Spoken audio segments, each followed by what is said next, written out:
Hello and welcome back. Today I am reviewing Ticket to My Downfall by Machine Gun Kelly, which is his fifth studio album.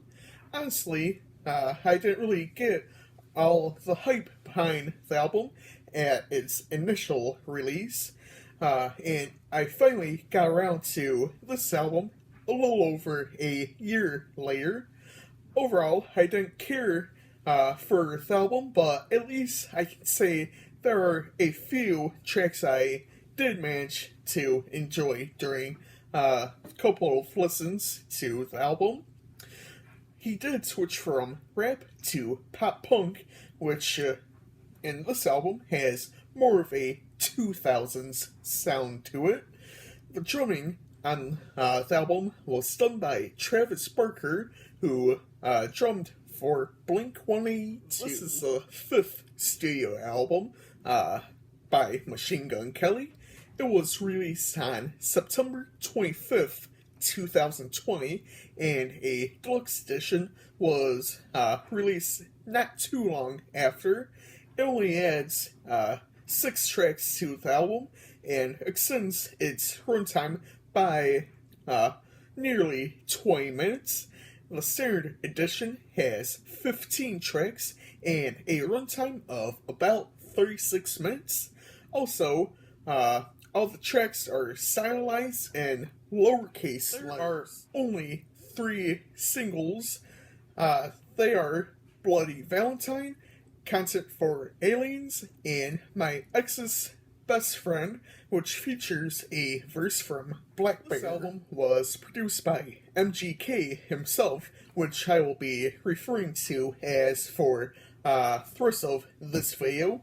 Whenever I mention his name, to help with runtime of the video.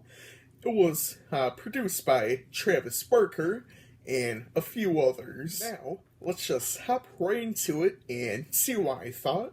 Right off the bat, I'm gonna start with the interludes. Honestly, they don't really add much to the album and are really there for the runtime. I don't think there's really anything too special about them.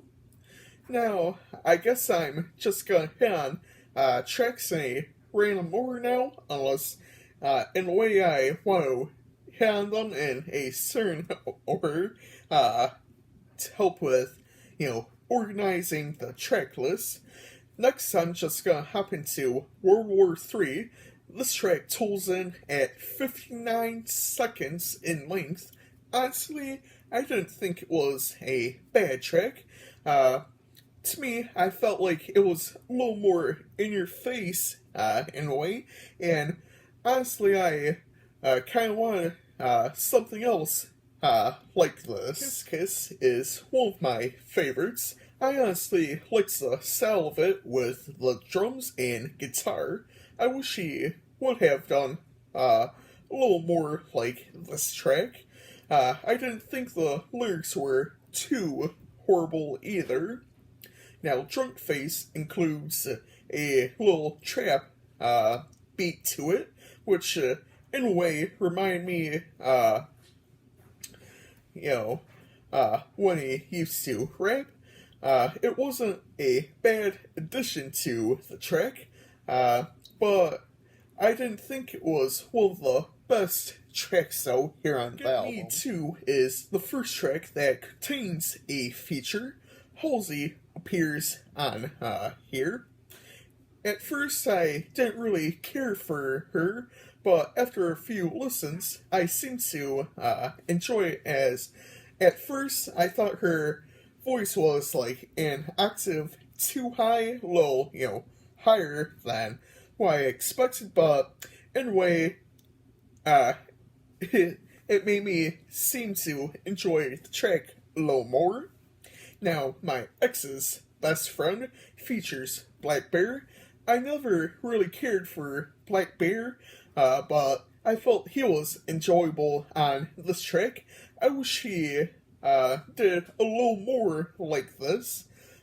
Overall, I felt like it was a solid track and one of the better tracks as well. I'm just gonna close this out with Jawbreaker. I thought it was catchy, but I honestly didn't have too much of a feel for it.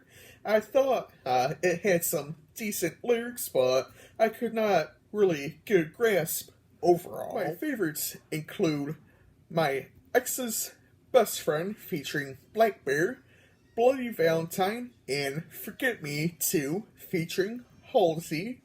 Today, I will be giving this album a 2.5 out of 5. Now, just go ahead, leave your thoughts down below in the comments, and just rant to me about how good this album was. I thought there were some decent tracks, but overall, there was something lacking or something that could have been done differently or better. Maybe this will change if I do decide to come back to this album in a few years or so. Anyways, on Friday, I will be reviewing Raymond v. Raymond by Usher, and on Saturday, I will be doing Pusher Machine by The Killers.